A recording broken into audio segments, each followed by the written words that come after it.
All right. First of all, hi everyone. Any questions from last week's class?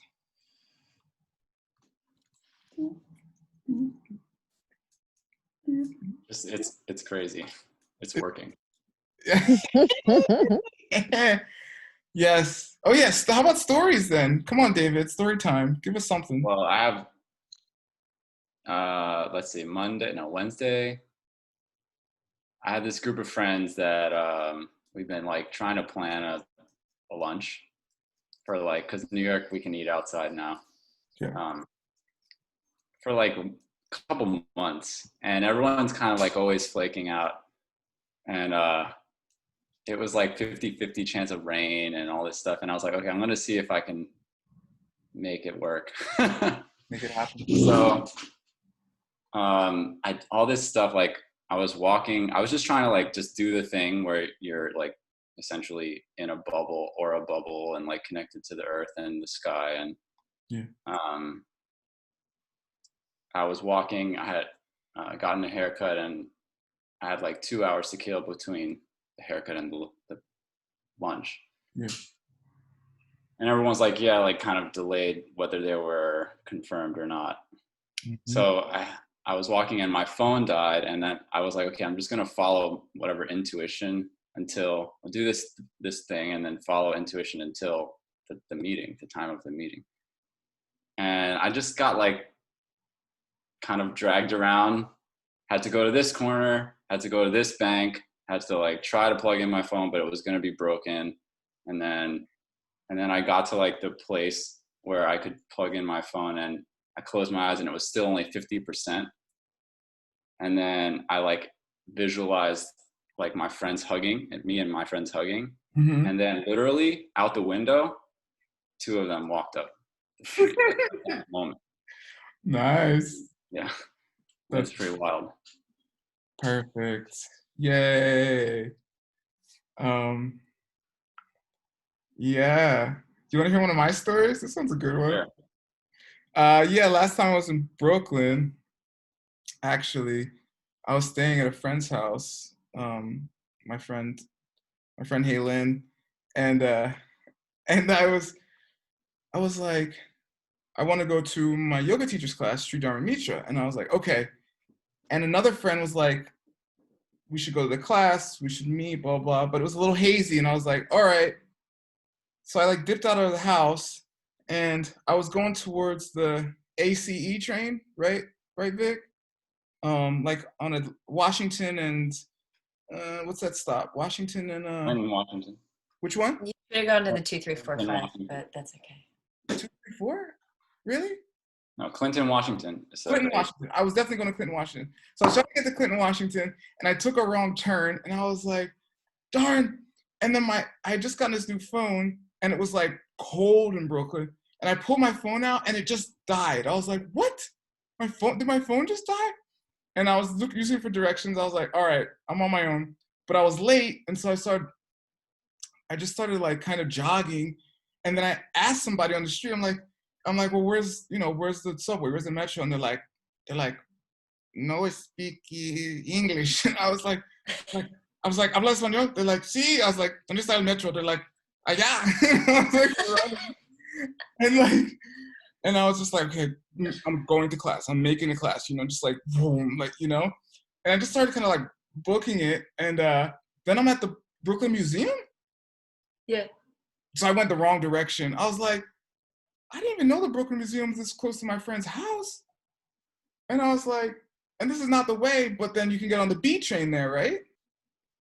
Hey, that's a 2345. That's the way you wanted to take anyway. Okay, I was trying to take the other one, the 1, 2, 3, or whatever. That's not the one you want to take to go to Dharma. Oh, perfect. So I got on.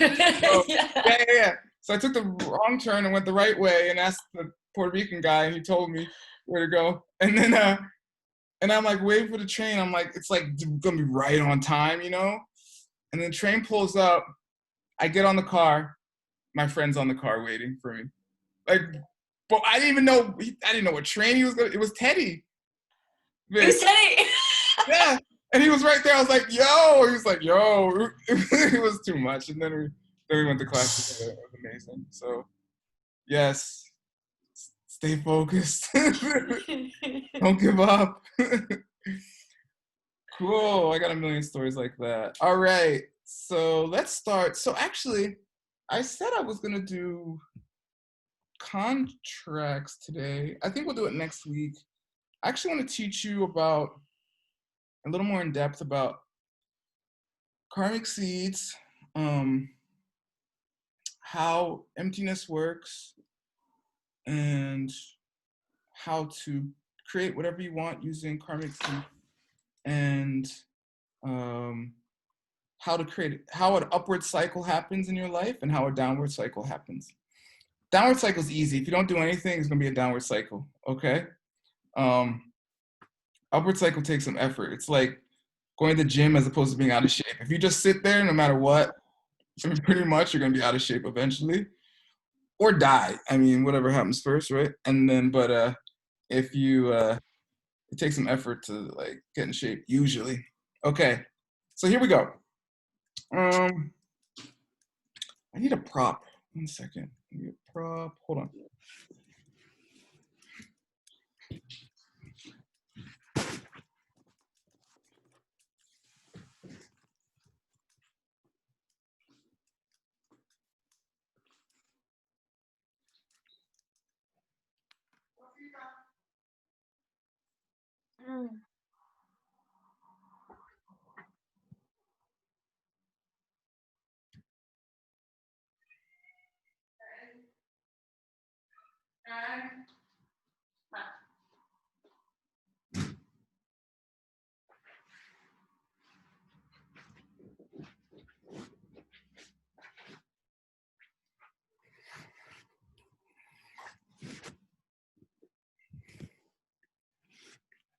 Okay, I got my prop. So I have a teacher.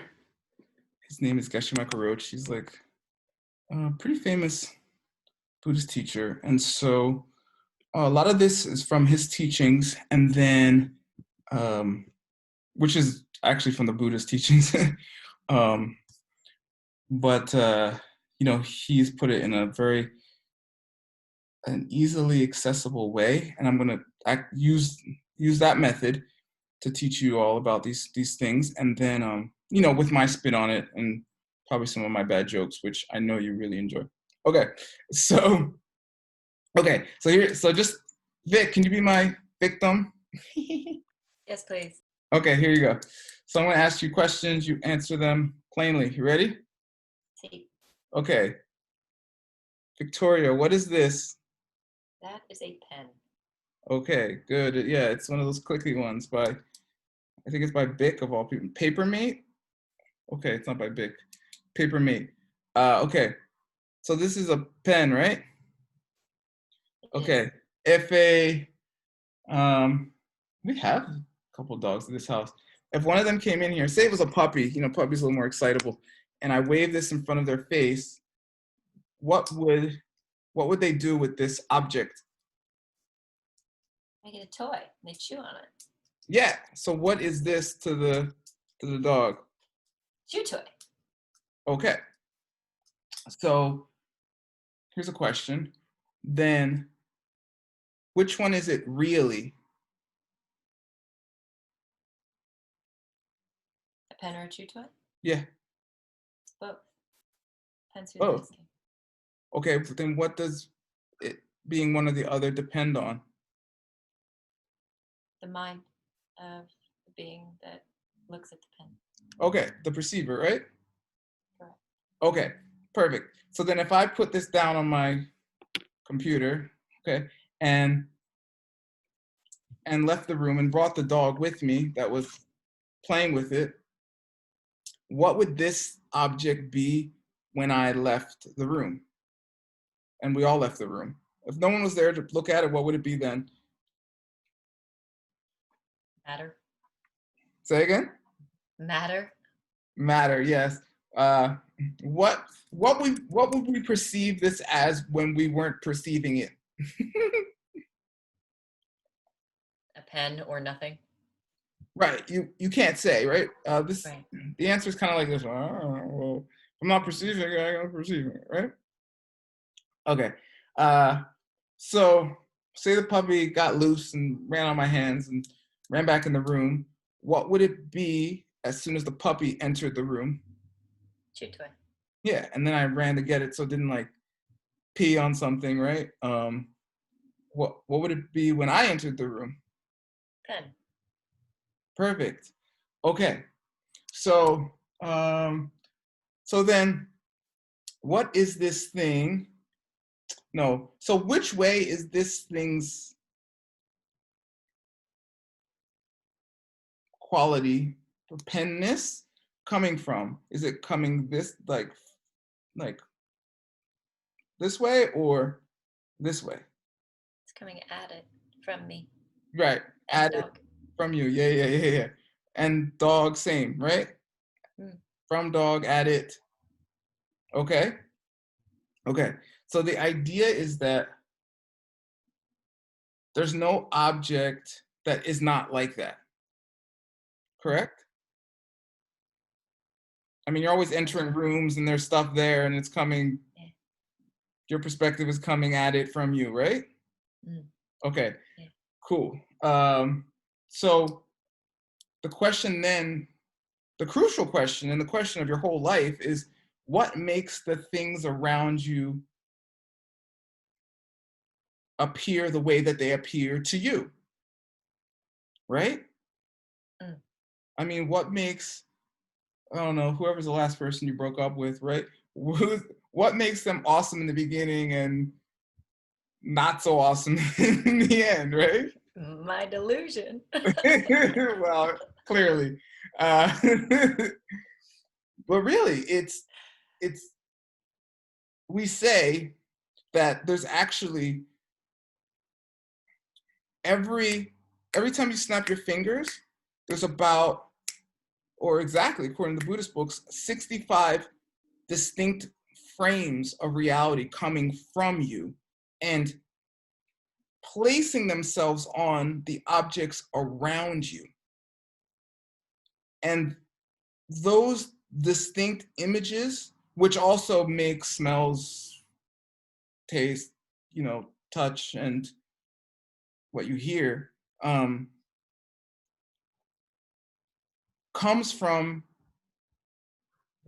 your mind and what you did in the past. You did things in the past, so then you think a certain way, you act a certain way, you speak a certain way towards others, and then in your mind, it basically records it like a video camera or something, right? Video comes from visual, right? And then it incubates, and then later you see your world a very particular way. Okay?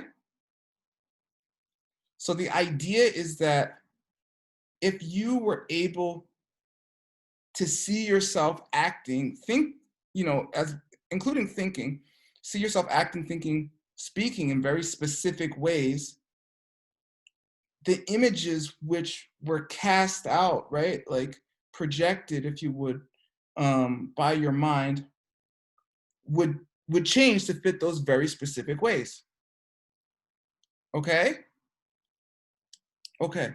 And so the idea, so that's what the Buddhists call karma, right? We say seeds to make it easier for lay people or whatever, to make it less obfuscating, because karma is like a fancy word now. But basically, that's the idea. Like the actions you take create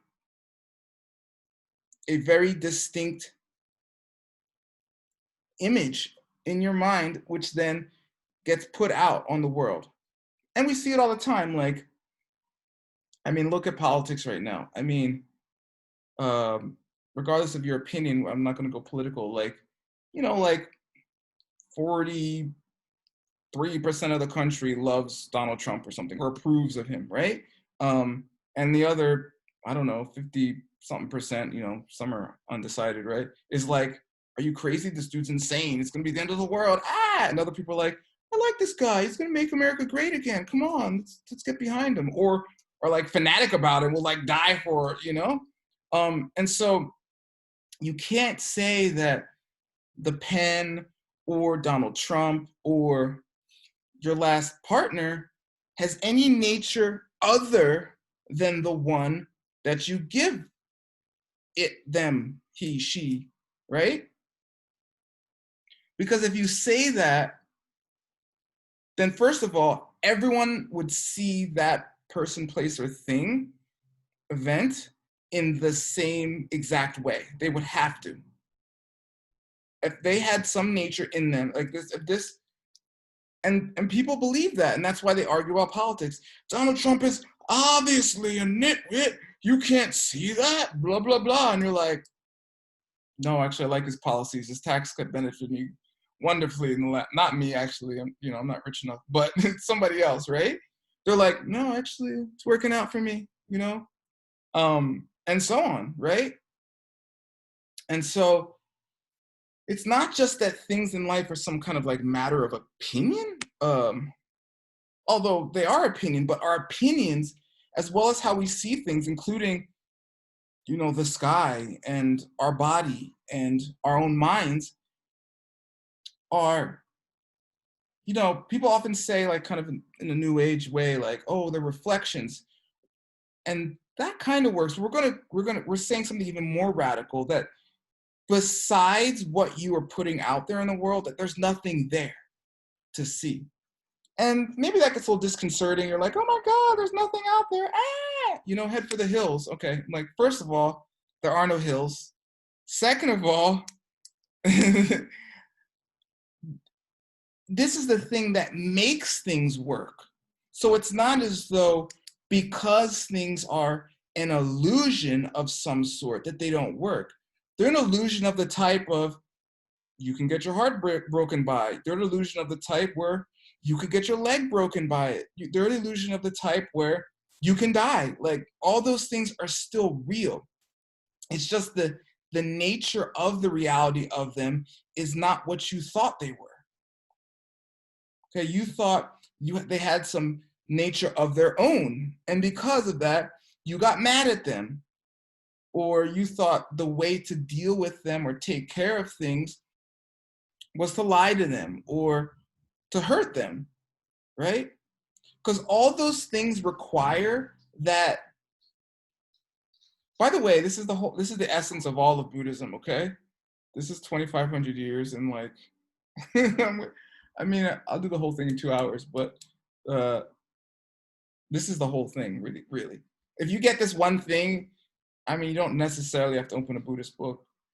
You can be like me and study them for fun, but you don't have to. The essence is who said this? Do unto others as you would have them do unto you. This guy said that. Yeah, Jesus. It's the golden rule. They literally call it the golden rule. Meaning, but maybe we need to elaborate just a little bit. It's like, whatever you do unto others is what you'll see done unto you. That's, I don't know. For me, I'm gonna correct Jesus. Sorry, Lord Jesus. That's more to the point. And if you say that, then you're like, huh? Then that's like immediate. And so the Dalai Lama has this thing he calls enlightened self-interest, meaning it's in your best interest to help others. It's in your best interest to give money. It's in your, and not just in like a socially uplifting way, although that's there too. No, if you want to get rich, there's a method you can use to actually give in a very strategic, conscious way, such that you will have more money in your life. Okay? And I am proof positive of this method. Okay? I'm not only a hair club member, I'm also a client. Okay? But it's really specific, because I'm gonna hit the FAQs before you guys even ask them. Then you say, my mom gets money all the time. She's not rich, weird. That's not true at all. And like, Donald Trump like rips people off all day and he's rich. I mean, supposedly, right? How can he like steal from people, you know? How can you steal trillions of dollars from the American people and still be rich? That doesn't make sense. What? Okay, which boils down to the question, which is always the same. Why do bad things happen to good people? Okay, and vice versa. And so the thing is, being human is always like, it's like a mixed bag, right? I mean, who do you know that's purely good? I mean, let's be real. I mean, people act like it, maybe, try to, some people. Other people don't hide it at all. But usually, the average human is like 50-50. Like, 50% they like evil, 50% they like cool. Right? And it's not like Hitler evil or Stalin evil or Pol Pot evil. It's just like, yeah, I didn't really report all my taxes. Nah, well, yeah, I kind of flipped this lady off today. Nah, you know, nah, I'm not really going to change my behavior to help others. That'll take effort, you know? So it's these kind of low level things that we do that equal something big. Because if we're talking about seeds here, I mean, how big is an acorn? Depends on the acorn, right? Yeah, exactly. Yeah, about that big. How big is an oak tree?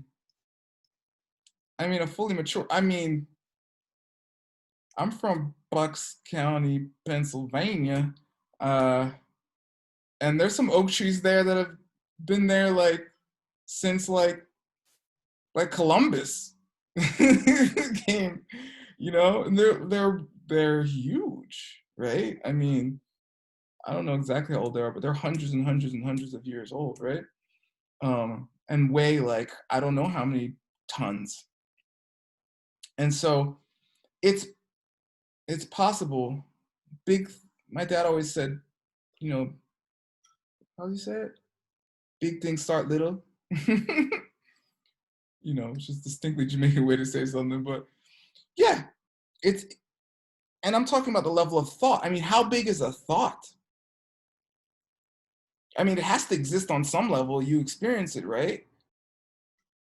But a thought is really pretty minute. I mean, that's one electric impulse or something in your brain, right? So that's what we're dealing with. We're saying that these actions we take, however small, can then result into a reality, you know? And then you have to ask this question. I'm doing the FAQs before you ask. Well, why do some people see themselves rich and other people see themselves poor, right? Because if we're all giving and taking, then what is it that triggers the specific events? And there are very specific conditions, just like any plant, right? Like there's seeds. You can have seeds for like thousands of years, right? I've heard stories. I don't know how true they are. Like they're discovering like ancient grains, like kamut in like some pyramid or something, and they like pull it out and it's viable. And I even heard some story like that recently. I forget what it was, but yeah, viable seeds that have like not been touched for thousands of years because the seeds never reached the condition.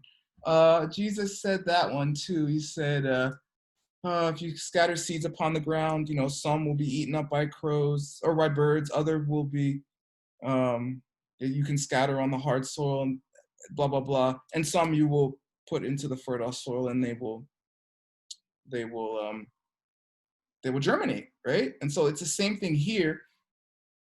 And in my view, and this is also the Buddhist view, like eventually we're all everything, right? Dharma Mitra, we used to always say that too, Sri Dharma, he'd be like,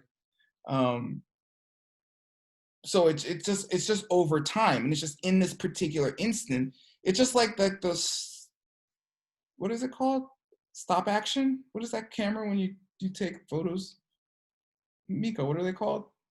When you take like the pictures of the clouds all day or something, you know, you just go click, click, click, click, click. Time lapse. It's a time lapse. Time lapse. Oh yeah, what am I thinking? Oh, I'm thinking of claymation. Sorry. Yeah, time lapse. I'm thinking of claymation. Similar but different. Yeah, time lapse, exactly. And like if you put time lapse camera, like, I don't know, even on parts of like some desert or something over thousands of years, it would be like ocean there and forest and all kinds of animals, and it would experience this huge range of events over like long periods of time. But because we're experiencing this human life, which is somewhere between 0 and 100 years, right? You think like, oh, these guys are all rich, these guys are all poor, but like eventually you're gonna be the rich one and they're gonna be the poor one, and it's a cycle. So like, but it's possible to create the conditions and plant the seeds that would then go on to create what you want in this life incredibly fast. Okay. And then you say, word, how would I do that? I'm very interested in your theory. Do you have a newsletter or a blog about it? No, I don't, but I'll explain how. Okay. So they say there's 4 steps to creating anything you want. And like you always do these 4 steps. Oh yeah, so why do good things happen to bad people and why do bad things happen to good people? Because neither of us are fully good or fully bad, and we're both planting the seeds of good and bad, and eventually get good and bad. It's just a matter of when we're getting it.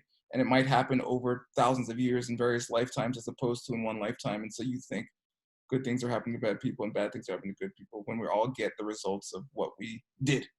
Okay? To answer my own question. All right. So the 4 steps. So the first thing is, and this was the first thing I gave you guys, right? Decide what you want. And you have to pick what you want. And if you don't, it's really difficult because you've already decided what you want based upon all the stuff that you did before. Meaning, the things you did to other people and the thoughts you thought are the things that are ripening in your life. I spoke a little bit about this in the first class. I said something in the nature of like, if your mind is 30% depressed, 20% happy, and 50% neutral, that's the people you're going to meet. That's what's it going to be like when you watch the internet. That's what it's going to be like in your town. You can be like, I don't know, 20% of the time I'm having a good time, 30% it's annoying, and half the time I don't know, I don't care. And like, because it's you are the one. Someone else will be in the same neighborhood area and they have like 80% fun, 20% neutral or whatever, and they're like, oh my God, it's so great here most of the time. And you're like, huh? And you'd even go to the same party with them or see the same people. You're like, I don't know, those people were like 30% annoying, 20% fun, and 50% I didn't care. And they're like, nah, they were 80% awesome. And 20% I didn't care, And people have these arguments, right? They have these arguments like, is Donald Trump,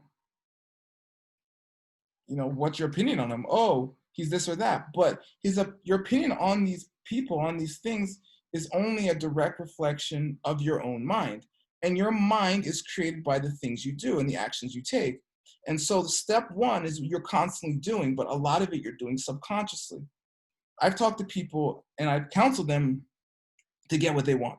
And so, I don't know, someone really says, they're like, oh, I really want a boyfriend, or I really want, a girlfriend, or I really want this house, or I really want this money, or I really want whatever it is.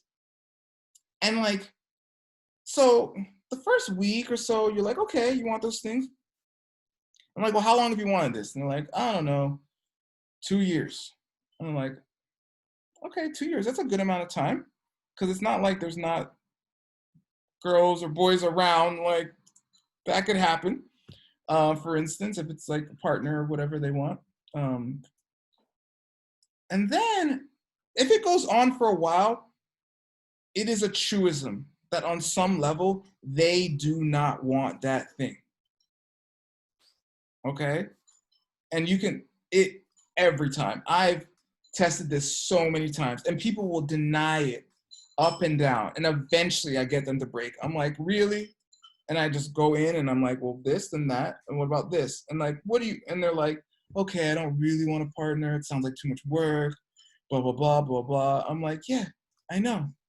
Because on some level, and this one's arguable, but on some level, if you don't have that thing, on some level, you don't want it. Or you think it'd be too much effort to maintain, or you want something else more, you don't feel like those things can happen at the same time, right? Okay? But they can. Anything you can imagine can happen. That's how the mind works. So you have to decide what you want. That's the base step. And if you don't, all the other programs you have running, which are a considerable amount, that's why you can see stuff and people and internets and cars and all these things.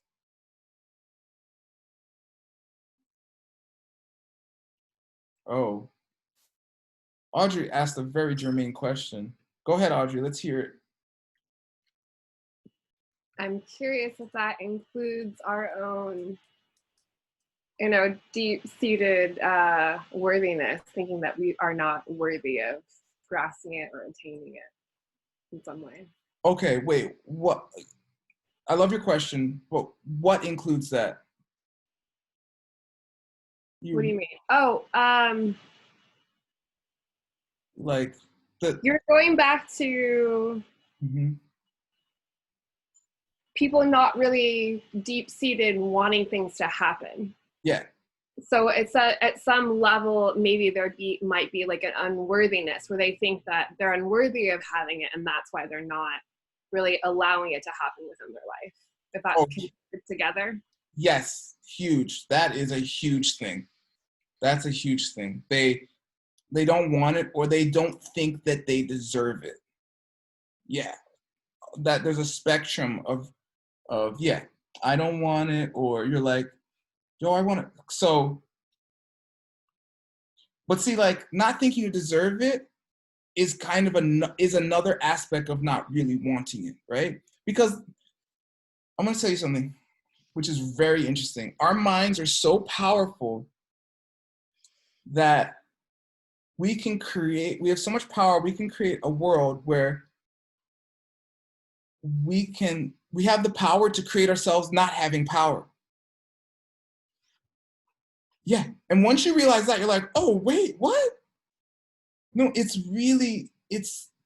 we have thousands and thousands of beliefs. And with those beliefs, we have then given power to these very particular beliefs and sub-beliefs that then go on to create and literally construct our world. And because of those beliefs because of those beliefs, we then act on them in very specific ways, and we treat our world as such, which then creates a cycle where we are constantly, what's that word? Emphasizing? Like re-emphasizing the things that we believe. It's like the algorithm on Facebook or something, It's just like, see, QAnon's real. Everyone I see on Facebook believes in QAnon. And you're like, okay, QAnon, that's a thing. And like, whatever it is, or Donald Trump's great. Everyone on Facebook thinks I think, it's just like, because see, these things like these algorithms, maybe people think they're like insidious or something, but they act in the way that our mind does. Nothing can't function based on natural law. I mean, that's what physics is. Physics is natural law, right? I think I mentioned that before. I'll mention it again. The th in physics comes from bu in Sanskrit, which comes into English as the word to be, or build, right? To like construct something. Or it goes through Greek and becomes a PH, which we pronounce as a F. And then that's physics, or physical, right? Like the world. Okay.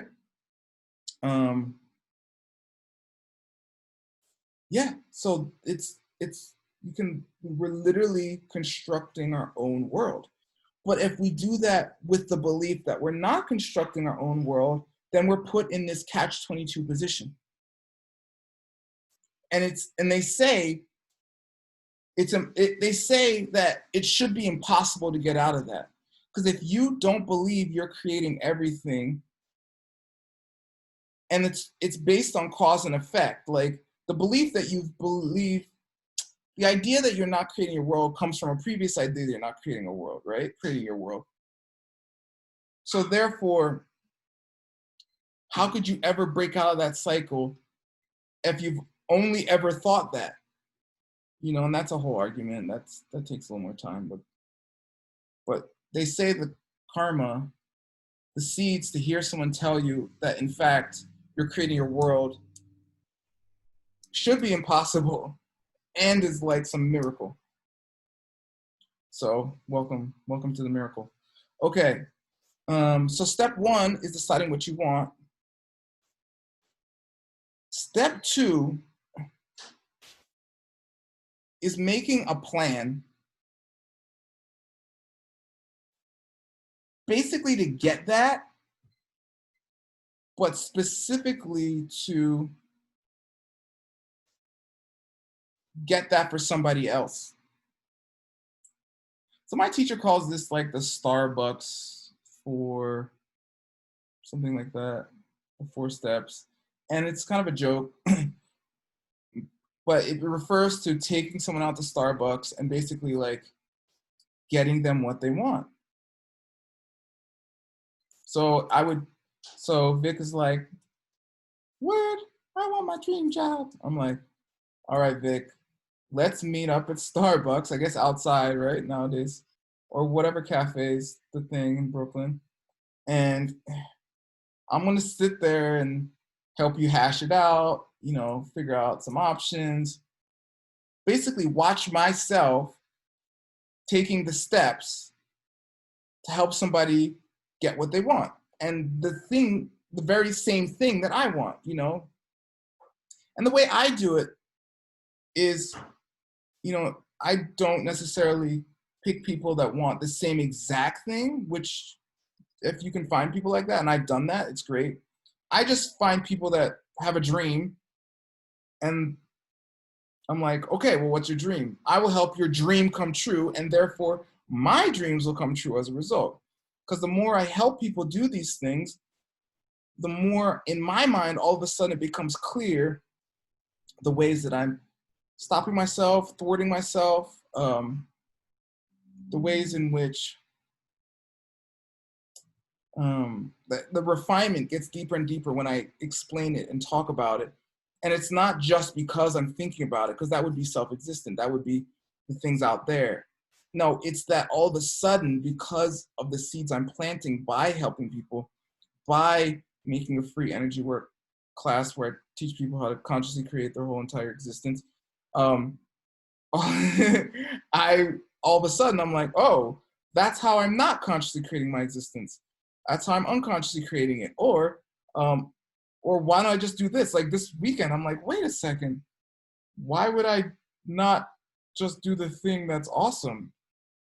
You know, there's no good reason for that. There's no good reason there's never a good reason not to be happy, because that's going to facilitate everything else. If you have that choice, take it. If you don't have the choice, stop making the choice not to have the choice. Okay.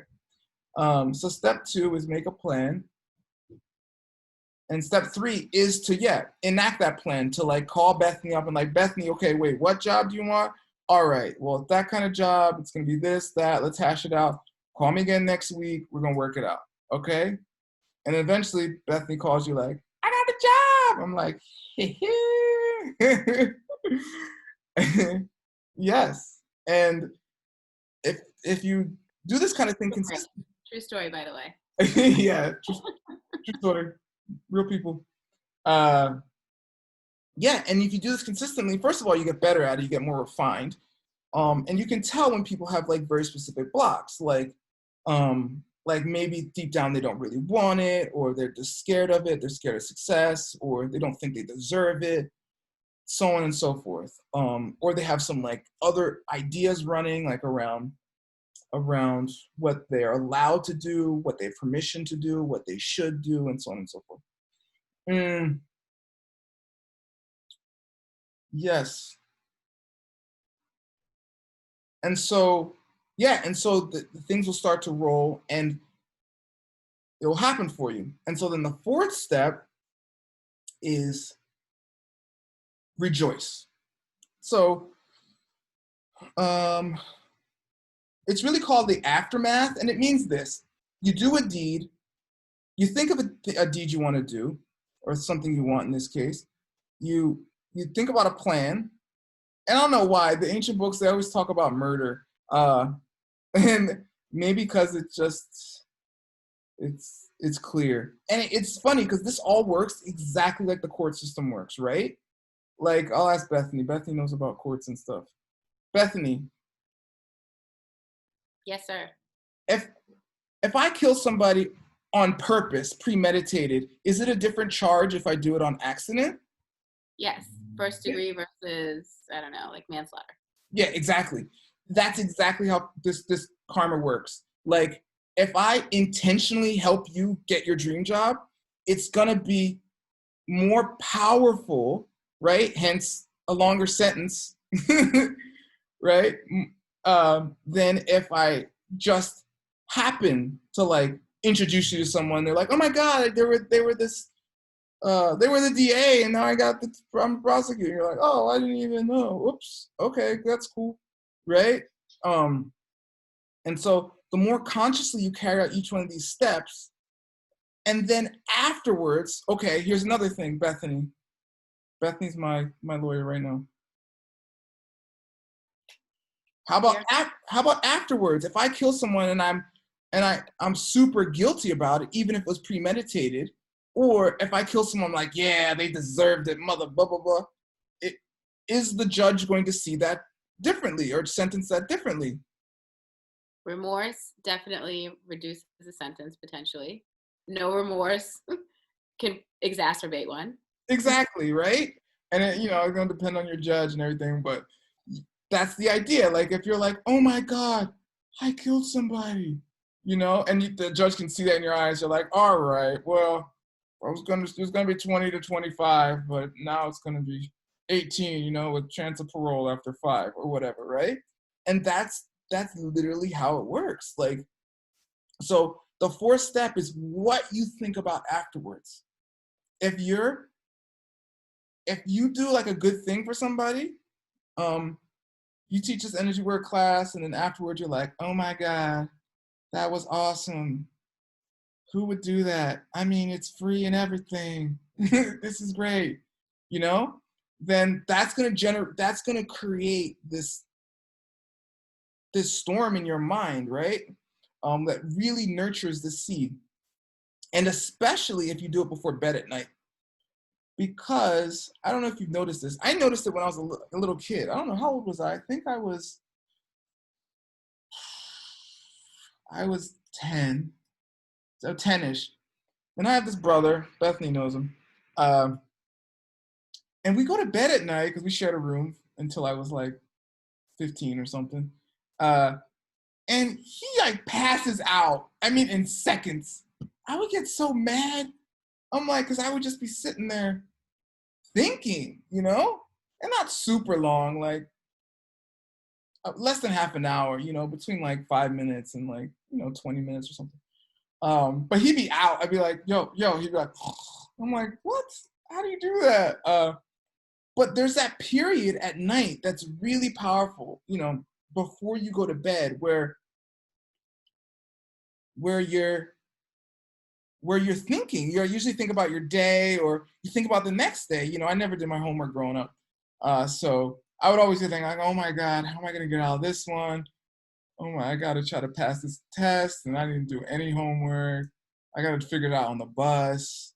I watched cartoons instead, but it was worth it, blah, blah, blah, right?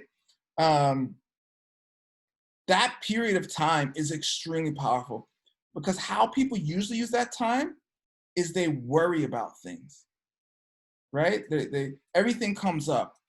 but it's these bridge times, these transitions. If you want to know about someone, watch them in the transitions, okay? When things are all good, people act one way, but as soon as like a transition happens, some little destabilizing happens, watch them, because that will show you their character, okay? That and driving with somebody, okay? I was dating this girl once, and she was nice. She was a good person. But I drove with her, and I was like, she was like screaming and cussing and like super full of rage. I was like, I'm out. Because when people are under stress, because, you know, believe it or not, driving is a life or death situation, right? How they really are comes out. And so going to bed at night, it's kind of like this. It opens because it's this bridge between waking and sleeping, right? And right in that gap, and some people can play that gap really. You can stay conscious as you're falling asleep. There's these methods. You stay conscious as you're falling asleep. You can like slip into like lucid dreaming, all this kind of really powerful, mystical kind of stuff.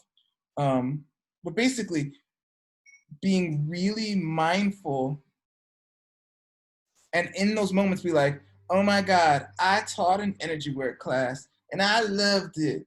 David was so happy about it, and so was Beth, and you fall asleep specifically thinking of these things in a happy way. And it's not pride, it's just be real. You know, you took, even coming to this class, I mean, I advertised this. I don't know how many people saw the advertisement for the class. I don't know. I'm like, get anything you want for free. I'll teach you everything. They're like, you know, I'm busy. You know, you're like, what? Okay, so we all got our thing. But even coming to this class, I mean, it's amazing. The fact, it's like, I'm telling you, you're waking up from a very specific kind of dream. Okay? This whole thing with the pen, who knows a little Sanskrit? Maybe Vic. Vic, what's in Sanskrit? What's it called when you think the pen has a reality of its own that it doesn't really have? Comes from Klishtomanis. Hmm? Klishtomanis is the only Oh, thing I can Klishtomanis? think of. Oh, that's Klesha? Are they Kleshas? yeah. But there's an easier one. Illusion. What's illusion in Sanskrit? Maya, avidya. Oh yeah, good, Haji. Thank you. Yeah, Maya. Yeah. Vidya means like misunderstanding. They usually translate as ignorance, but misunderstanding is even better. They say ignorance, vidya, right? Vidya is the same as video or wisdom, like not knowing. Means not. But you have a misunderstanding. You think your body, your mind is just happening, but really it's coming from how you treat Vic, how you treat Bethany, how you treat David. And because of that, when Vic does something you don't like, which I don't think me and Vic have ever had beef, but if she did something I didn't like, you yell at her, right? And then that sets up another thing in your mind. And then Bethany does something you don't like, and then you yell at her. And then all of a sudden your mind is just filled with anger because you interact with your world in a way that it does not actually exist. Maya, illusion. But when we say illusion, we're not talking about like a mirage or something where it is like a mirage, but it's not like a mirage is like a mirage. Like when you're running in the desert and it looks like there's water, you're like, oh my God, there's no water. It's not quite like that. Like my teacher used to say, no, if you step off the curb on Fifth Ave and the cab comes, the cab can break your leg, right? It's not an illusion in the sense that things don't have a physical nature. No, it's illusion in the sense that their physical nature is only consistent with you. You're the one giving it physicality, right? So everything that you see in your world is coming from you doing the 4 steps, either consciously or unconsciously. At some point, okay, if you don't got as much money in your bank account as you want, at some point you took something from somebody. Wait, you thought, I'm going to take something. Then you made a plan. When they leave, I'm going to take that thing. Okay. And then you took the thing. And then afterwards, you're like, yeah, I took it. Ha ha ha. I have it now. It's mine. So in your mind, you've set up you've planted a seed such that things will be taken from you, or you won't have that much. Or you go to look at your bank account and all of a sudden it's just lower for some reason. Because then when they came home and looked in their wallet, it just had less in it. So you go and look at your bank account, it just has less. But what did Jesus say? Even to think of being with another man's wife is adultery, right? Meaning that even a thought plants a seed, right? It's not as strong as doing it. Like, do you have suicidal ideations? Okay, that's a problem, right? Like, if you say yes, the therapist is gonna be like, okay, well, take this medication. Like, let's talk about your mother or whatever they do. I don't know what they do. Right? But then the next thing they'll ask you is like, have you made a plan? Right? True? Am I the only person that's talked about suicide? Everyone's like, that sounds right. I've never, I love life. I've never thought about that. No, they'll ask you that, right? Like, are you making a plan? Because a plan is a lot closer than just the thought, I don't want to live, right? Like, how often do you have these thoughts? We're like, oh, I'm making a plan. Oh, I bought the extension cord or whatever. I don't know what you're using, but okay.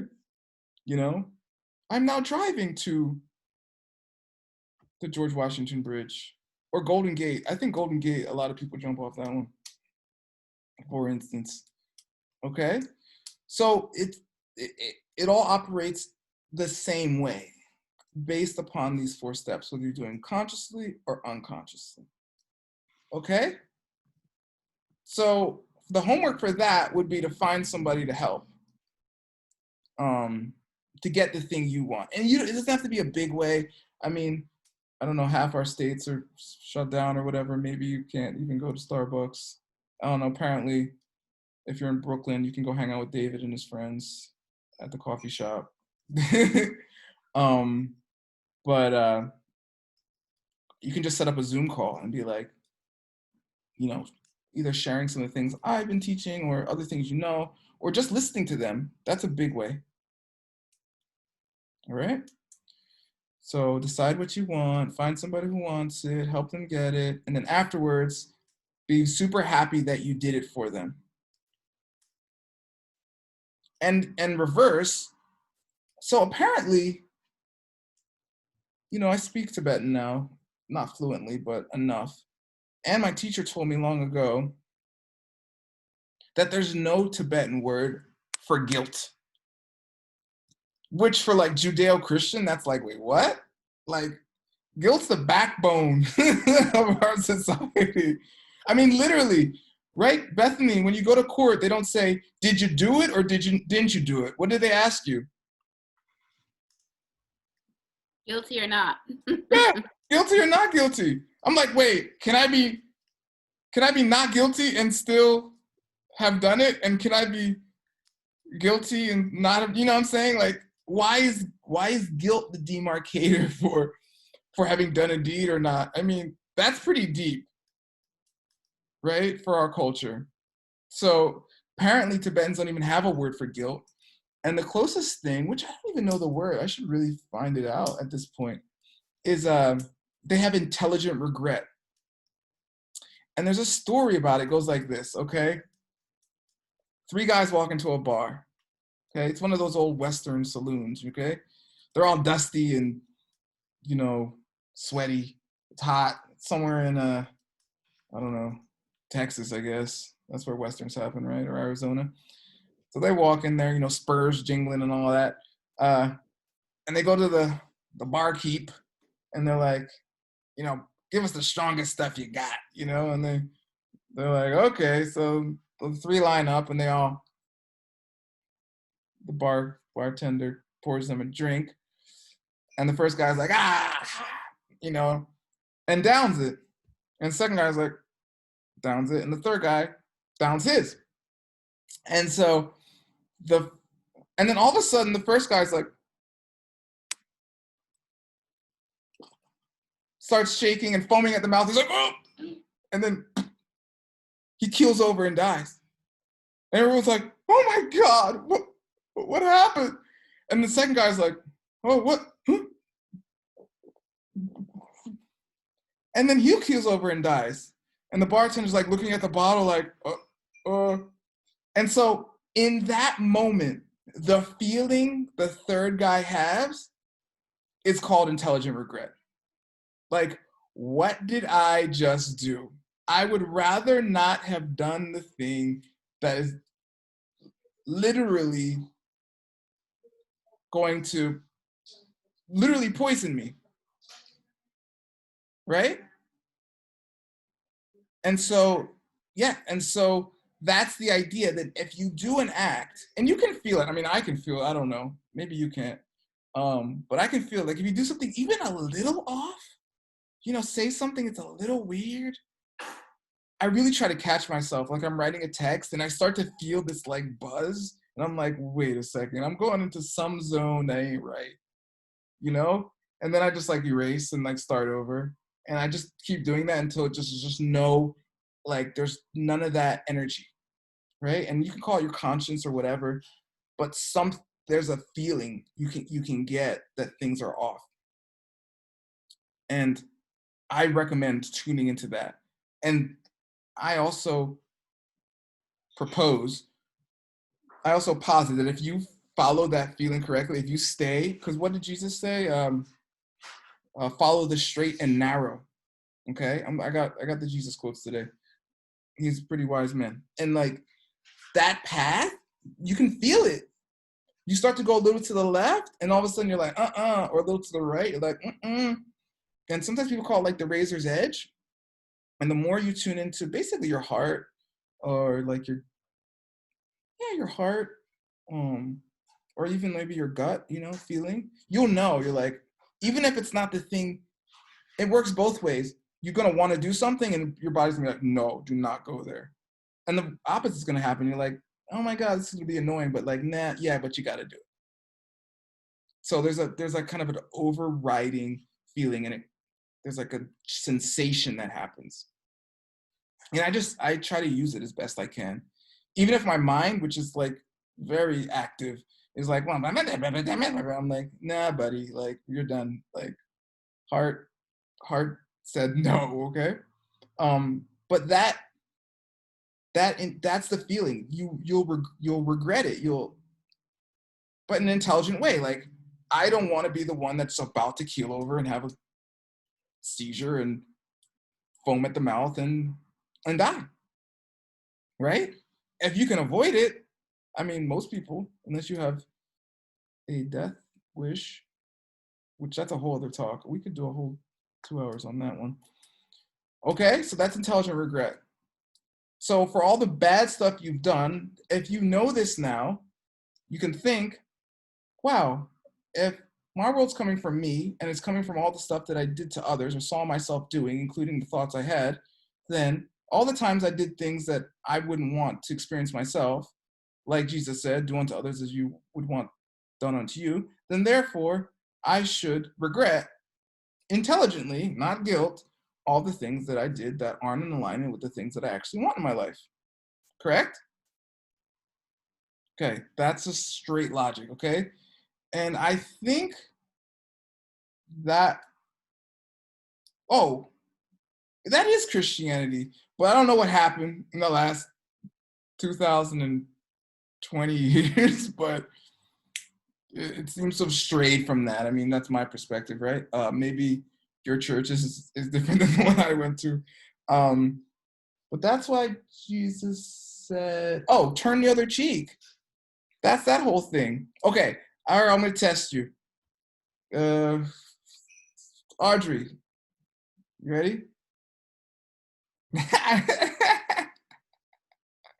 Audrey says no. She's like, nope. Okay, fine, Audrey. Bethany.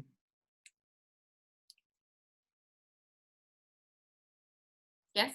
Okay.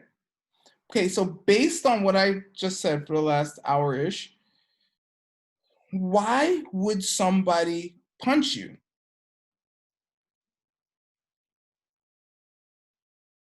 Like, why would you experience getting punched? Pop quiz, guys. I mean, basically, I mean, if things are coming from the things you did in the past, why would someone punch you in the present? Previous intentional acts. Yeah, you did something that hurt somebody, right? Mhm. Okay, so what would be the worst thing to do if you didn't want to get the experience of getting punched again? The worst thing to do? Yeah, what would be the thing you wouldn't want to do if you wouldn't want to get punched in the future? Similar Yeah, intentional acts. yeah, punch them back. Right. So, There we go. That's good. so if you had 12 disciples and they asked you about this, what would you tell them to do if someone punched you on the cheek? Turn the other way. No, Jesus said present the other cheek. He's like, Oh, right. Turn the other cheek. Yes, give the other cheek to punch. yeah, do you got more punches? Because I want to just like end this whole business. Mm. And that's the teaching, right? And then what does he say? He says, how many times should I forgive my brother? And Jesus says 7 times 7. He's like, but Lord, that's too many times. He's like, yeah, but how many times has the Lord forgiven you? Meaning you're getting second chances all day. I don't want to hear about it, all right? But that's the idea. Like, it's like grace, right? Like, if a bad thing happens to you, it's based on a bad thing you did, period. And if you can take that as a truism, then you will only be motivated to do good things. Okay? And you can burn off all the bad to the point where you can sit in a plaid chair at home and give Zoom talks for people. Somehow they send you money via PayPal. Thanks, David. You know? And you're like, you just sit here. I mean, who does that? That's weird, okay? The whole thing's weird. Have you ever noticed how weird life is? I did. It's weird. Okay. All right. Good. So that's intelligent regret. Okay, now I have to explain the two husbands to you. I need a drink of water though. Hold on, please. I'm gonna drink. Hold.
Okay.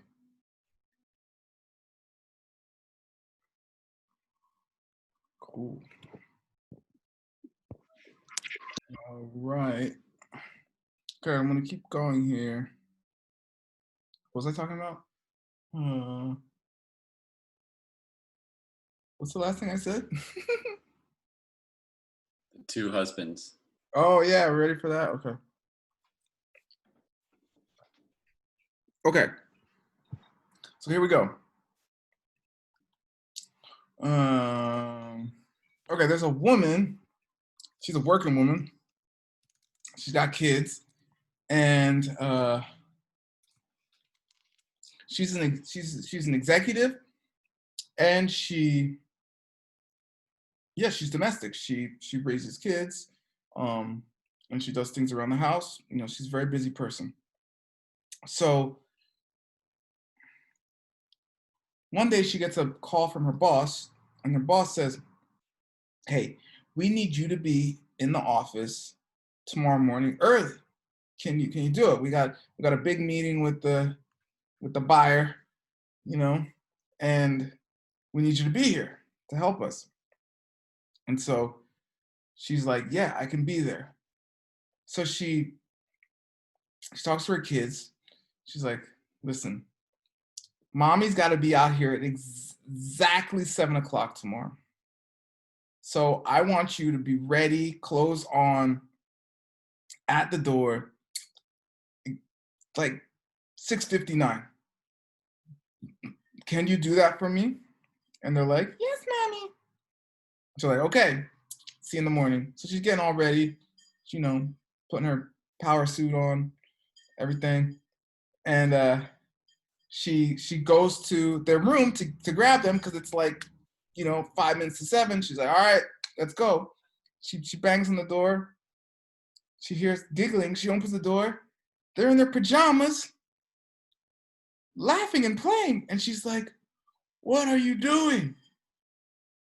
I told you to be ready at 7 o'clock. What's wrong with you kids? You kids are the stupidest kids in the whole country."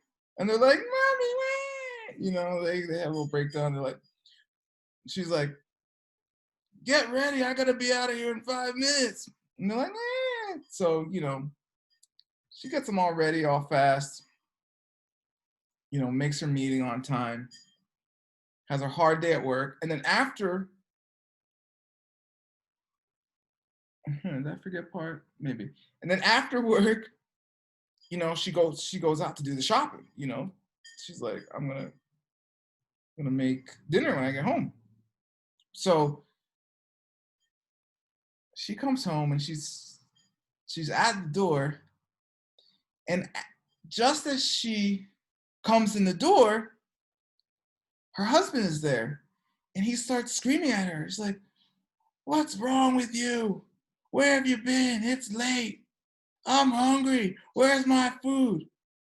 You, ma'am, are the stupidest wife in the whole country." Okay, now pause. So, okay, this is what we call the two husbands. So at that moment, there are two husbands in the room, okay? And not because it's, I don't know, Utah or something. No, not like that kind of two husbands. No, there's two husbands. There's the husband that's really there, and the husband that she thinks is there. Okay? So the husband that she thinks is there is the husband who has been sitting there waiting for her to come home, didn't just cook the food himself, got irritated and annoyed because he had a hard day at work, yada, yada, yada. And then when she walked in the door, got mad. Okay? So that's the husband she thinks is there that isn't there, that could never be there, and that will never be there. Then there's the actual husband that's there. Okay? And that's the husband that as soon as she walks in the door and opens the door, she projects a husband. A seed opens in her mind. Which seed, Victoria? The black one. Yeah, the seed from yelling at the kids that morning when she called them stupid. So that seed opens, and then the husband comes out and is like, "Y'all stupid, blah, blah, blah," right? Okay, so, okay, Bethany, you're getting the pop quiz again. You ready?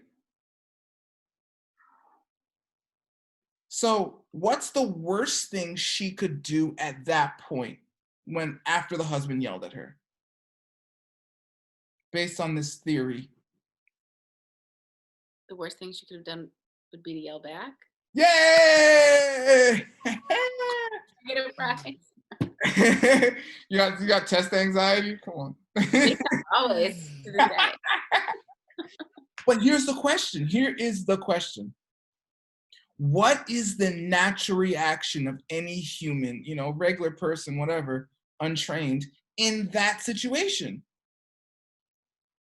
Someone hits you. What's the first thing you want to do? Hit him back. Back. Yeah. Someone yells at you. What's the first thing you want to do? Yell back. Yeah. Someone sends you a nasty text. What's the first thing you want to do? Send the middle finger emoji. You have one? I don't have one. Did you have to get it separate? No, it comes. No, you it's just gotta there, update. dude. You probably have. You have it. Okay. Maybe I never saw it. I've not seen it either. I'll look around. But so for real. So the worst thing she could do is yell back. But that is what people naturally do. So, I mean, someone bombs your country. What are you going to do? Right? Get the bombing, right? You want to bomb them back.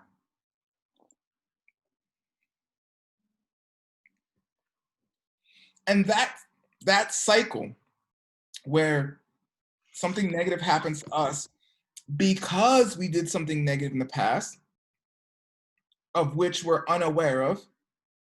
Haji, what's that called when we don't know the thing that we did that created the thing that we're seeing? In Sanskrit. The same thing you said. Karma? Avidya. Avidya. Yeah. Yeah. It's avidya. Perfect. This is avidya. Or misunderstanding. You misunderstand the husband. You think he's just a guy that you met 12 years ago and you married, had a couple kids, now you have a house together, you both got jobs, you came home. He was annoyed, he started yelling at you for no reason at all. Why is he yelling at me? For no reason at all. I mean, think about it. What in the universe happens for no reason at all? Right? I mean, ask a scientist. I mean, there's things you cannot ascertain their reason, right? Just like people couldn't ascertain why flies spontaneously generated on their meat, right?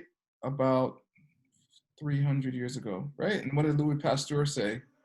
Was it spontaneous generation?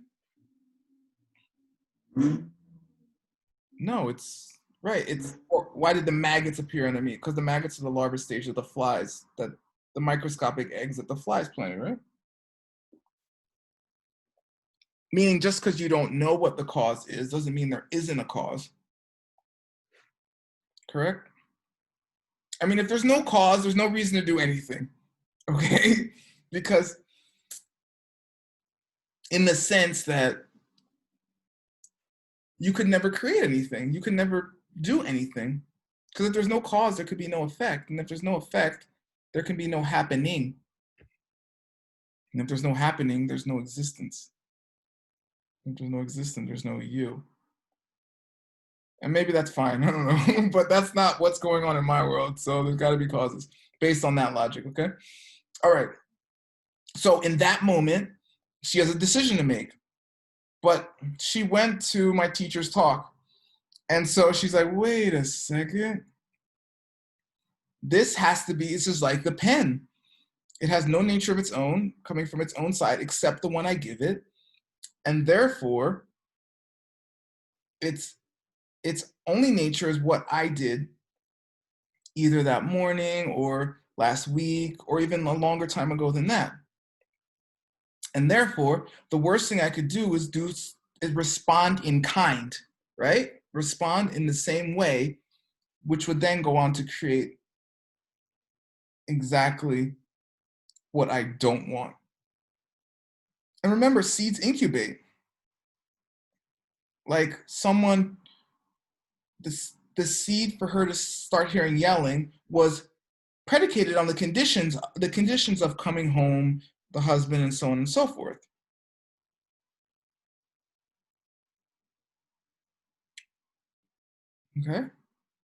Okay, so in that moment, there's two husbands. The one that is coming from her that really exists, and the one that she thinks is there that does not exist, could never exist, and will never exist. And there's nothing in your world that is not a creation, not your creation, which is simultaneously the greatest blessing of all time and the greatest curse of all time, right? In the sense that, here it is, it's the greatest blessing. Oh, that means I can create anything I want.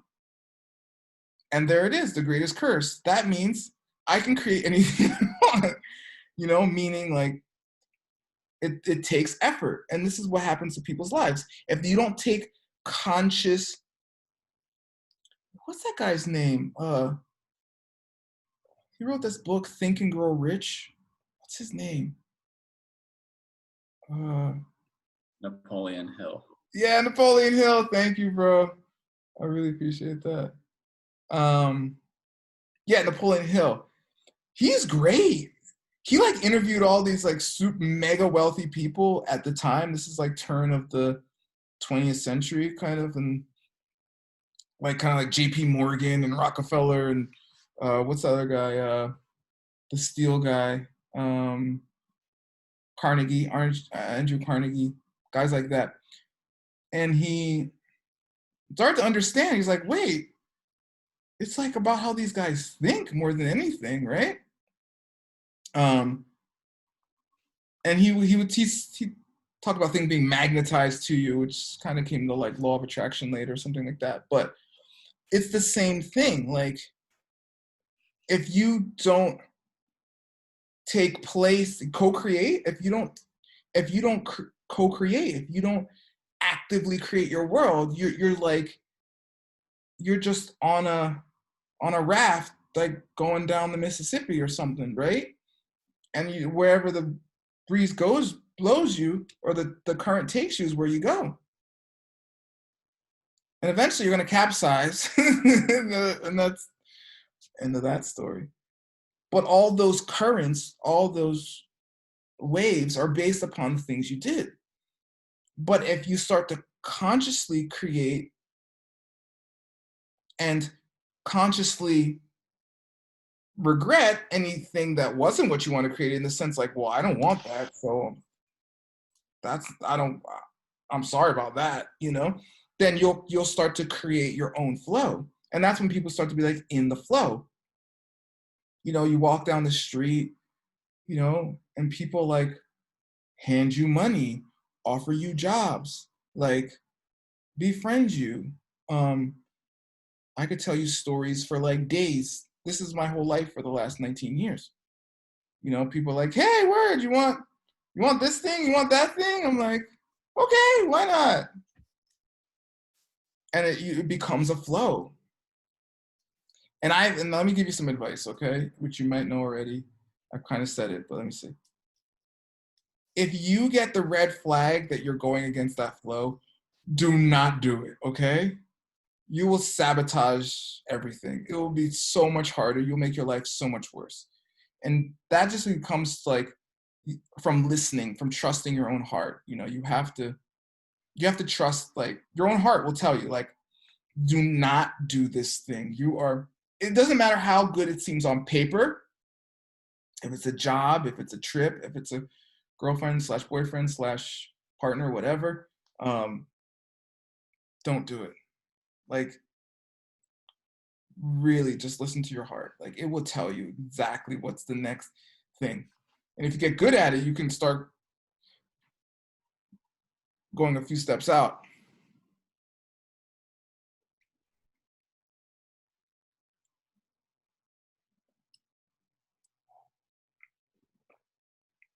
Mm.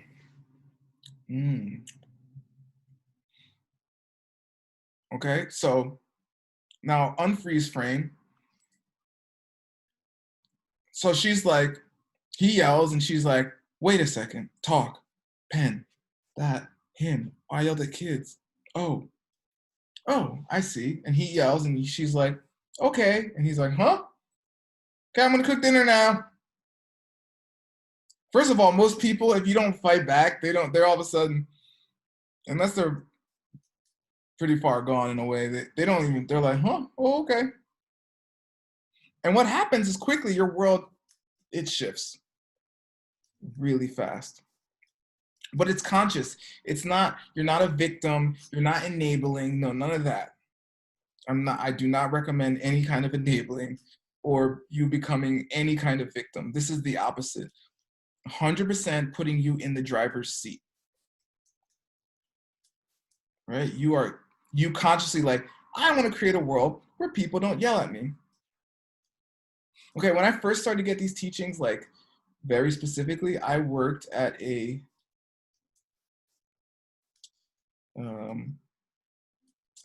Chinese herb place in California. And kind of one of these places, it's been there, it's still there. So it's been there for like, I think like the late 60s or something, early 70s, like some ridiculous amount of time. It's been there for like 40, 50 years or something. So everyone would go in there, like pretty much everyone in town knows about this place. So I would get everyone in town, you know? I once met the doctor of the Prime Minister of Bhutan in there. like just like that. I met a lot of people in there. Had a lot of great conversations. But I hated the job after a while. It was retail. I mean, I helped a lot of people but the pay was despicable and it was just the public, you know, and it was just hard for me. I'm like super sensitive and like I'm not that nice sometimes. I'm not who you want on the floor of your shop, okay? Like I'm just like after a while I'm like no more people and it's like you're still have 7 hours on your shift. I'm like that kind of thing. Anyway, I was one day I was like, hey, I'm getting out of here. And I'm not just gonna quit or something. I'm consciously doing it. And as much as I could, I would plant every seed I could in that place. And I was like, one day, because I couldn't see a way out at that moment because like Santa Cruz is super expensive. My job wasn't making a lot of money. I tried different avenues, nothing was happening. So I was kind of stuck and I was like, I'm stuck, but I'm gonna make this thing happen. And I did. One day I was like, that was it, you know? And I shifted to my bodywork job. I started my own clinic, bodywork plus medical Qigong. And I made the same amount in 6 hours as I had at that job doing like 30 hours. Yeah.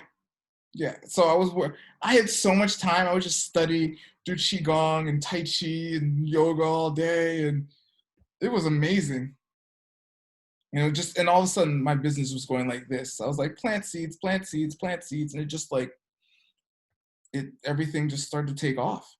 And it's still taking off. This is my latest destination on rocket ship. Word. Okay. So that's the two husbands.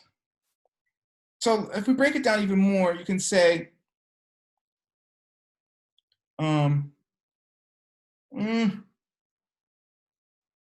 if you can get to a stage in your life where everything that seems like a conflicted situation, you can understand, which is the opposite of avidya, right? Avidya, this is vidya, knowing.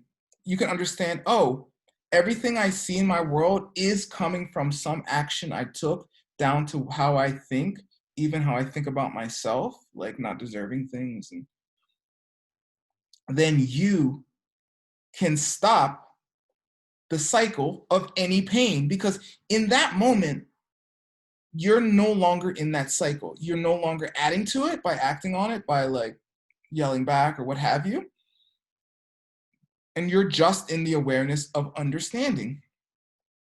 And if everything has the same nature in the sense that it's coming from you, it has no nature of its own, right? Then therefore it is possible to reach a stage where nothing can bother you. And nothing has any, because nothing could be bothering. And some people say that's impossible. And I'm like, no, it's quite possible. The fact that you think it's impossible maybe makes it impossible, you know, but it's extremely possible. It's 100% logical. And like, I epically fail at this sometimes, but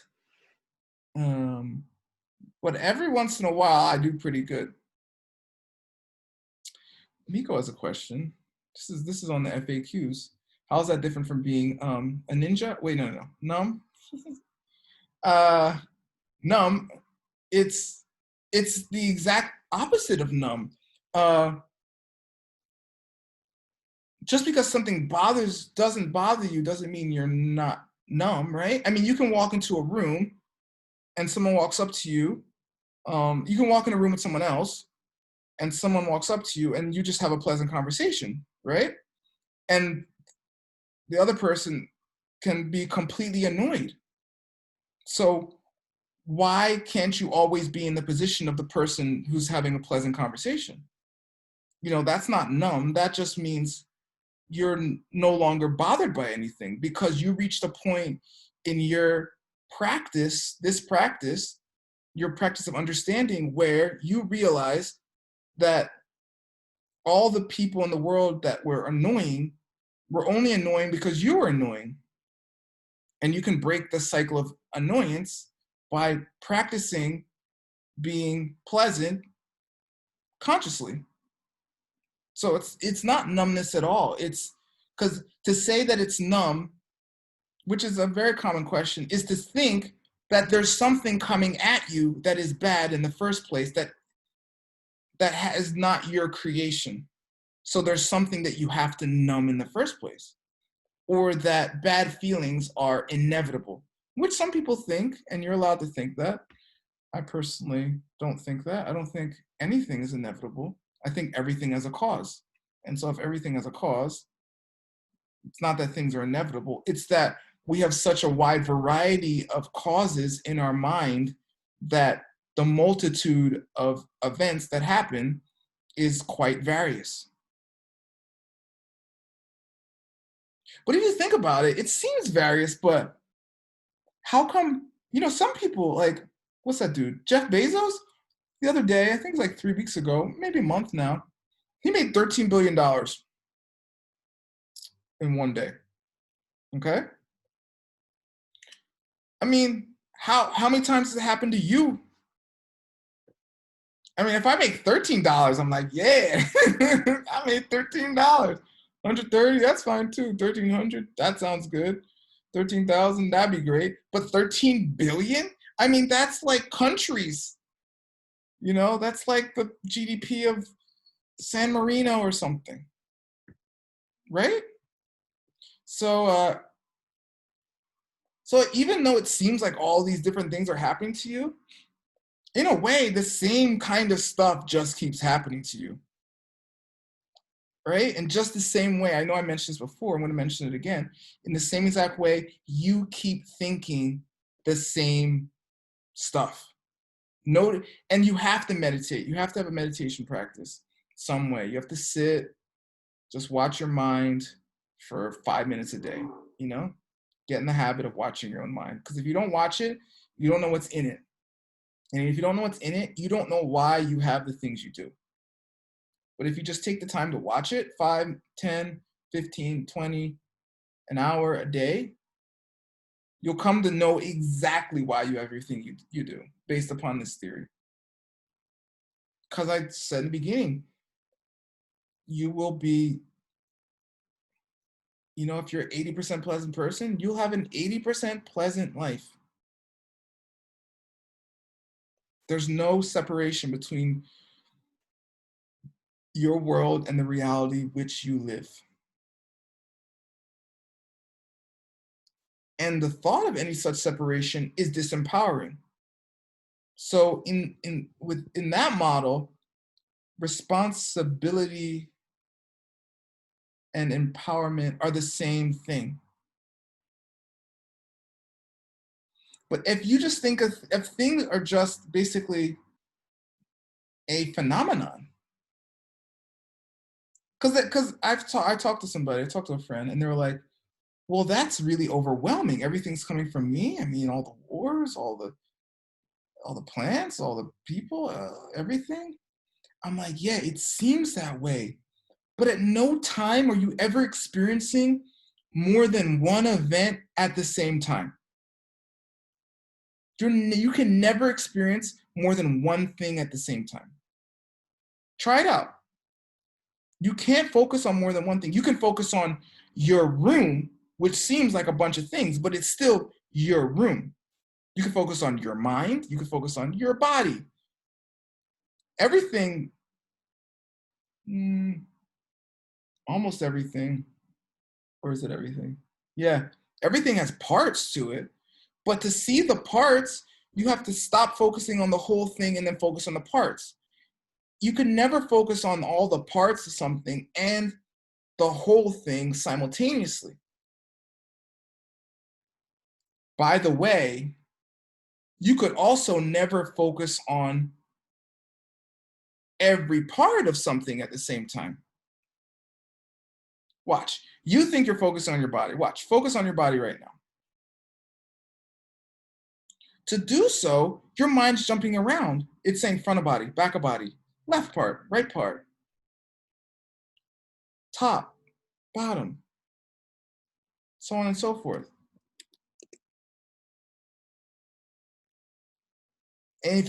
And if you don't watch your mind, you think something's happening that it's not. You think, oh yeah, I can see my whole body. I can see. Look, you've never seen a whole anything. Okay, I'm gonna be radical. You've never seen a whole anything. David, you're about to say something, but watch, David, can you see this whole pen? No, I can only see the front of it. Yeah, and then for you, it's the back of it. Yeah, exactly. So when do you see the whole pen? When I become a Buddha. That's actually true. That's what the books say. I mean, you would have to be omniscient. Omniscience, yeah.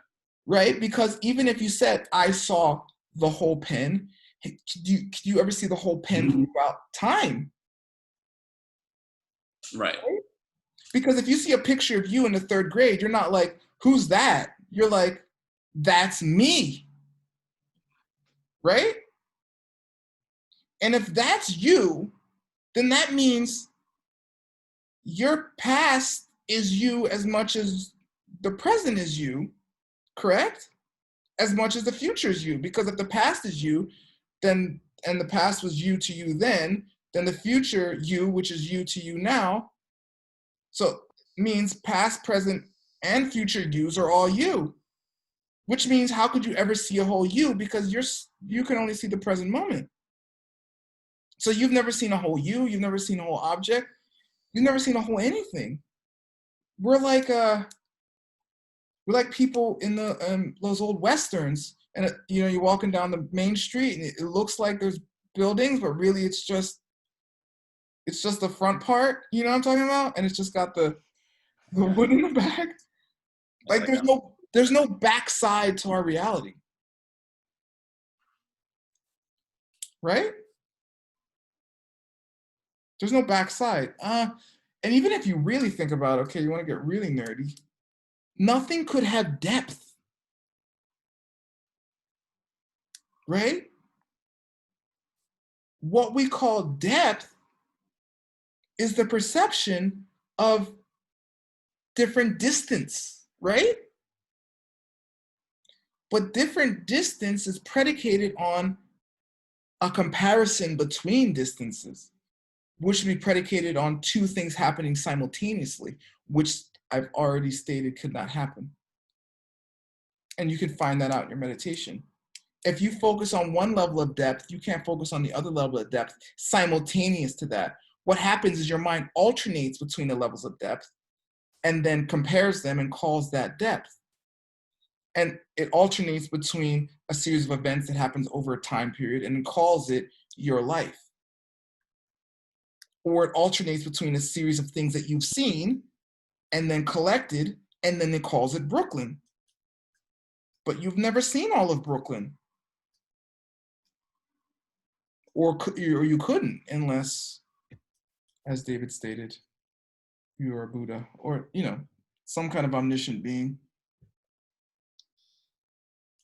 That's a whole thing.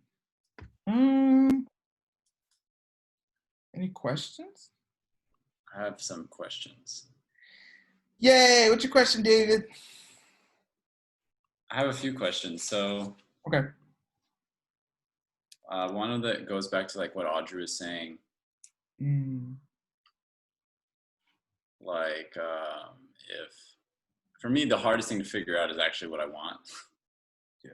And like I just keep coming back to like the first class when we did the percentage thing about like how much of your own energy you're running, and for me it was 13%.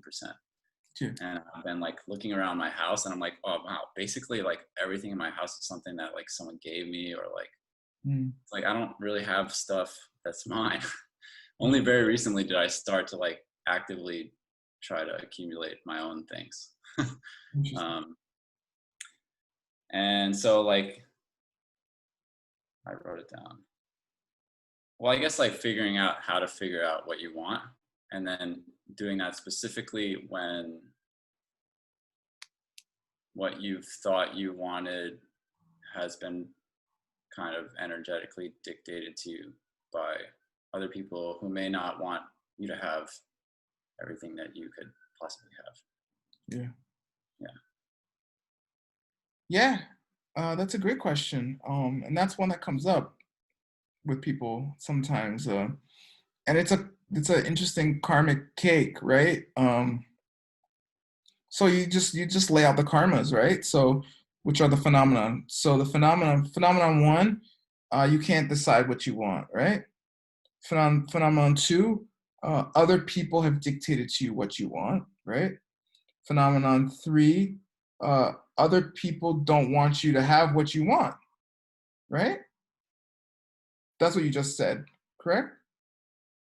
Yeah, the third one is more like, for instance, like basically if you're a really smart person, you grow up really smart, but your family unit basically like diminishes your intelligence by, they don't really want to see how smart you are, because to them it's somehow like unsettling. I don't know. Totally. So yeah, this is very specific karma, because there's always 4 permutations for 2 things, right? Well, it can be 3 once in a while. But basically like this, you can be smart and grow up in a family that helps you with your smartness. You can be smart and grow up in a family that does not help you with your smartness. You can be not smart and grow up in a family that helps you. And you can be not smart in a family that doesn't help you, right? Those are choices. So, you're saying choice B, being smart and they don't help, right? So that's very specific karma. Because you educated people, were wise, and acted intelligently in a past life, therefore, you're smart, right? But because at some point, you didn't help people, you didn't support people in their intelligence, you were born smart or whoever and did not get the support that you needed, right? So then you have to take the step of, specifically supporting others around their gifts. And then many things will unfold very quickly. And because like a karmic seed is just like an acorn, right? An acorn, which is the seed for an oak tree, sometimes people don't know. An acorn, if you plant an acorn, you don't just get, do you just get a bigger acorn? Does the acorn just get huge? Is that what seeds do? Audrey said no. No, you get trunk, you get root, you get bark, you get leaves, you get branches, you get flowers, you get fruit, and then you get more acorns, right? So seeds are like that too. Like if, say, stealing, right? If you steal from somebody, other people will steal from you. You will have the habit to steal. You will be hanging around people that steal, and your country will be poor, right? So all these various things can come from the same kind of seed, just like an oak tree will produce, oak tree bark, oak tree roots, oak tree trunk, oak tree branches, oak tree leaves, oak tree flower, oak tree fruit, and oak tree seeds, which are acorns, right? So the same thing for our lives.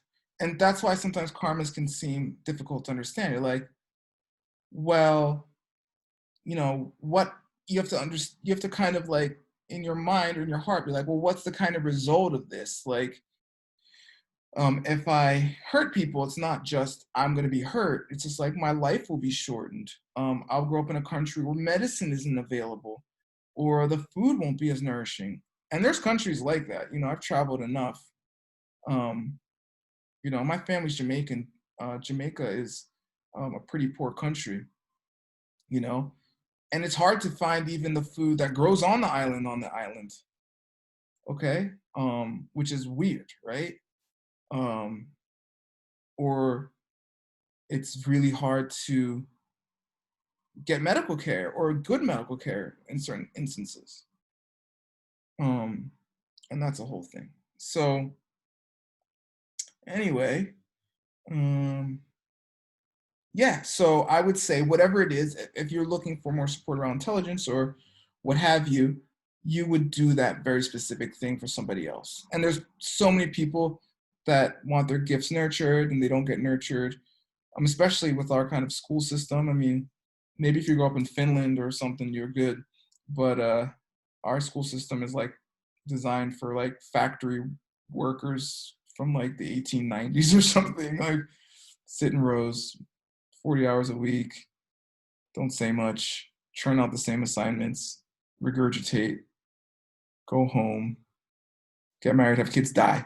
That's the basic script. So yeah, there's plenty of people that need their gifts nurtured, and you're the man to help them, David. I still come back to like the more like figuring out what I want. Okay. Oh, that. Okay, good. Thank you for reminding me. So yeah, you have to help people figure out what they want. And that's the thing. You have to plant the seed to be able to know what seed that you want to plant. And that's also a common one. Sorry, I forgot that part. Yeah, that's extremely common. And you just help people. There's a kind of joke. One person asked my teacher, was like, wait, this whole system is weird. You're telling me I need to help people do the thing that I don't know how to do myself? Yes. Because, one second, Bethany. Because really, how do we know the things we know? I mean, where do our thoughts even come from? You could say it's based on chemicals and structure and stuff like that, but that doesn't actually explain it. That explains what's there when it happens, which is a thing. But that doesn't explain to you why. I mean, why does this thing I eat turn into my body? Why does when I drop this item it fall? People don't have any real answers to why. They can answer how. Science is very good at how, and with good observation, you can answer how too. So yeah, it behooves us. You just do the thing, and then it magically, right, phenomenologically occurs in that way. And all of a sudden you have some propensity that you didn't have before, right? You discover a talent or what have you. That happens to people, right?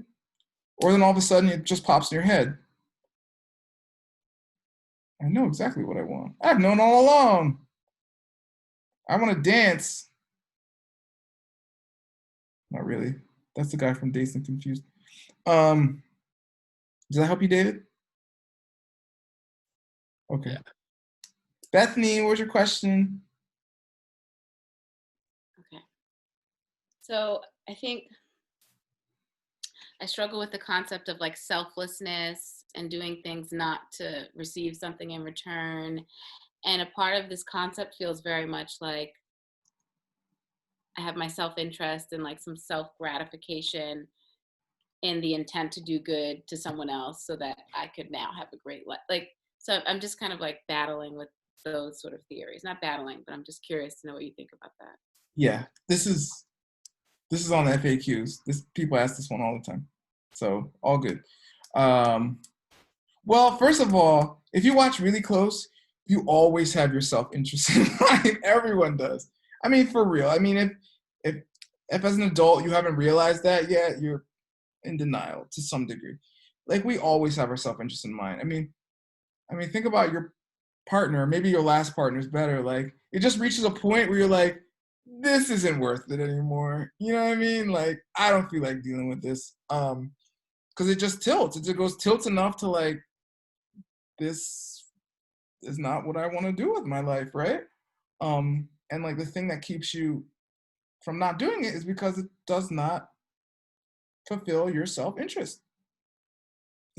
So if we're real, first of all, we always have our self-interest in mind. Always. Okay? And the essence of that self-interest is thinking you have the kind of self that you think you do, which you don't. Which is the kind of self that is just here and just exists. No, the self that we have is the self that came out of the things that we did. Right? So that's two. So when they talk about selflessness in these ancient texts, there's two kinds. There is thinking of others first, and there's understanding that you don't even exist in the way you ever thought you did. And if you understand that perfectly, that's what leads you to being able to be free. Because then you can create you to be any way you want you to be.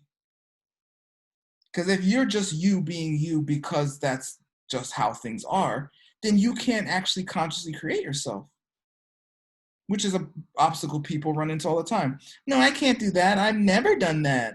I'm just like this, yada, yada, yada. But there's no just like this. There is this happening as a result of causes, which are then projected by you due to the seeds you planted in the past, which then create this to be. So that's the first two things. But there's a way to combine both of those. Okay, and I'll do it in 3 minutes. And then I'll go chill.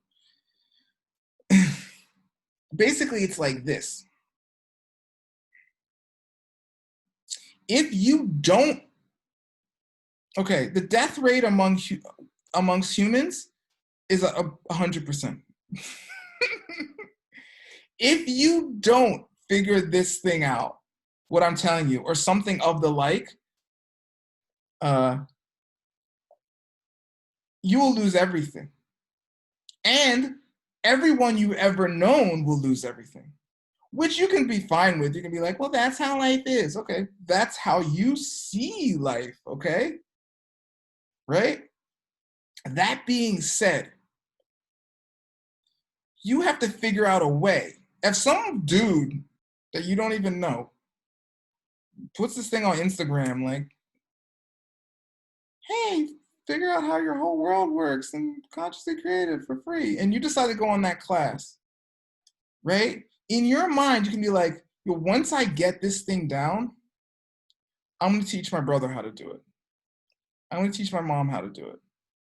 I'm going to teach my own class how to do it, or whoever will listen to you without feeling annoyed by hearing you, right? No preaching, no proselytizing, okay? So with that in mind, it's just like money. It's just like one of my teachers said, is like, you want to help poor people? That's easy, get rich. Give them the money. Okay, that's not complicated, right? But if you think not making yourself happy is going to somehow help you make other people happy, it's not going to work. It's never going to work. You know, that is the victim mentality. You know, that is the overgiving. That is not doing the thing and expecting to get the result. And the Dalai Lama calls this enlightened self-interest. I understand. It's just how things work. It's like saying like this, like I have this chew toy in my hand and I'm like, I don't want it to drop. I don't want it to drop. I don't want it to drop. I don't want it to drop, right? It doesn't matter. That's how things work. So in your mind, if you know how this works, you can build a company called SpaceX and send your electric car to Mars or whatever, right? I mean, didn't Elon Musk do something like that? And that's just understanding how gravity works, right? So the thing here is this. This is how things function.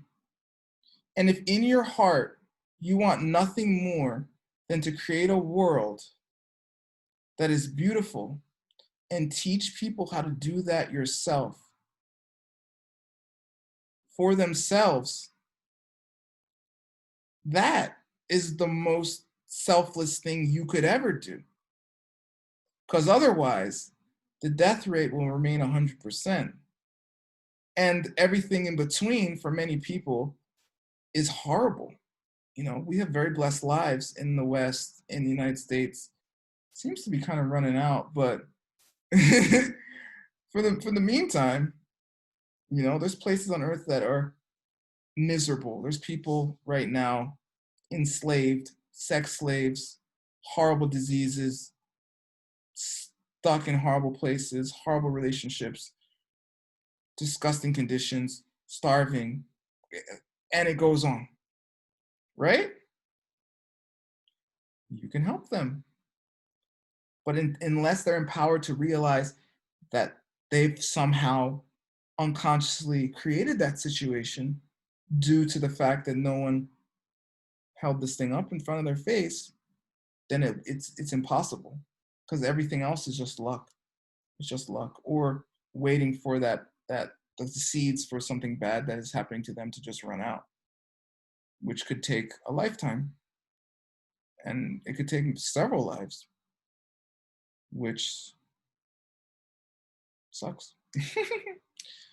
So Bethany, go for it, and then help other people and get super happy and get rich. And then we'll go to Jamaica. So I can get my groove back. All right. That's it. 6 o'clock, 6:02. All right, thank you so much. This is very fun. I forget what week is this. Is this week 4? I think it's week 4. 3? 4? I think it's 4. Okay, 2 more weeks. Love to see you here. Tell your friends. Get someone to help. You know, someone who wants help. Don't bother people, please. That's a bad karma. And yeah, share and practice and meditate. Okay? Maybe we'll do a meditation next time or something. I talked about this. All right? Take care. Love you guys. Love you. Keep being you. I would. Okay, talk soon. Bye.